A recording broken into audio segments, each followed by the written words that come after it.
قاف اور کاف کے بعد آتا ہے لفظ لام۔ لام کا مخرج زبان کی نوک اوپر والے دانتوں کے مسوڑوں سے مل کر لفظ لام ادا ہوتا ہے۔ بہت آسان لفظ ہے۔ لام لکھنے کا طریقہ اگر یہ اکیلا لکھا جاتا ہے تو ایک سیدھی لائن ہوتی ہے جو آخر میں آ کر مڑ جاتی ہے، اسے ہم لفظ لام کہتے ہیں۔ اگر اکیلا لکھا جائے گا یا اس سے پہلے کوئی لفظ ہوگا، اس کے بعد اگر کوئی لفظ نہیں ہوگا تو یہ اسی صورت میں لکھا جائے گا۔ لیکن اگر اس کے بعد کوئی لفظ آتا ہے تو یہ اپنے آگے والے لفظ سے ملنے کے بعد الف جیسا ہو جاتا ہے، یعنی صرف سیدھا ڈنڈا باقی ہوتا ہے اور اس کی مڑنے والی لائن کو ختم کر دیا جاتا ہے۔ لام کے بعد آتا ہے لفظ میم، دونوں ہونٹوں کو ملا کر لفظ میم ادا کیا جاتا ہے۔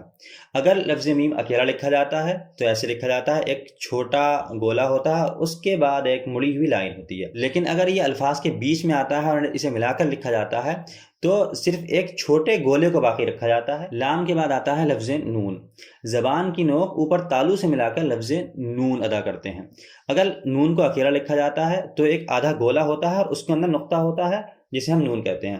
لیکن اگر یہ کچھ الفاظ کے ساتھ ملا کر لکھا جائے گا تو با، تا اور ثا والی صورت ہوگی، یعنی ایک شوشہ ہوگا لیکن با کے نیچے نقطہ ہوتا تھا، تا پر دو نقطے ہوتے تھے، سا کے اوپر دو نقطے ہوتے تھے، ویسا ہی ایک شوشہ ہوگا، اس کے اوپر اگر نقطہ آئے گا تو وہ نون کہلائے گا۔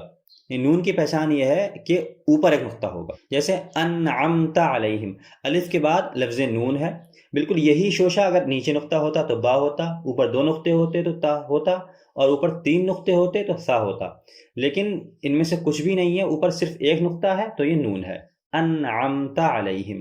میم اور نون کے بعد آتا ہے لفظ واو، ہونٹوں کو گول کر کے لفظ واو ادا کیا جاتا ہے۔ واو جیسا ابھی لکھنے میں ہے سنگل، ویسے ہی کسی لفظ کے ساتھ ملا کر لکھا جائے گا تب بھی اس کی شکل ویسے کی ویسے ہی رہے گی، اس میں کوئی بدلاؤ نہیں آتا ہے۔ واو، اعوذ، عین کے بعد واو تھا، ہونٹ گول ہوں گے، لفظ واو ادا ہو جائے گا، اعوذ۔ واو کے بعد آتا ہے لفظ ہا۔ ہا کا مخرج شروع حلق، شروع حلق جہاں پہ یہ ہڈی ہوتی ہے سینے کے پاس، یہاں سے لفظ ہا ادا ہوتا ہے۔ اب تک ہم نے حلق سے 6 لفظ ادا کیے ہیں۔ شروع حلق سے حمزہ اور ہا، ہا شروع حلق سے، اس کے اوپر بیچ والے حلق سے عین اور حا، اور اس کے اوپر جہاں زبان کی جڑ ہوتی ہے وہاں سے غین اور خا۔ عربی زبان کا 29واں اور آخری لفظ ہے لفظ یا۔ یا کا مخرج بیچ زبان تالو سے مل کر لفظ یا ادا ہوتی ہے۔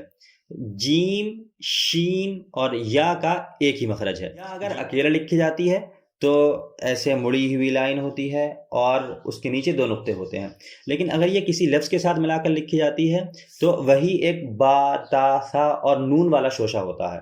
جیسا ان لفظوں میں شوشہ تھا ویسے ہی ایک شوشہ ہوتا ہے، لیکن با کے نیچے نقطہ تھا، تا کے اوپر 2 نقطے تھے، اور یا کے نیچے 2 نقطے ہوتے ہیں۔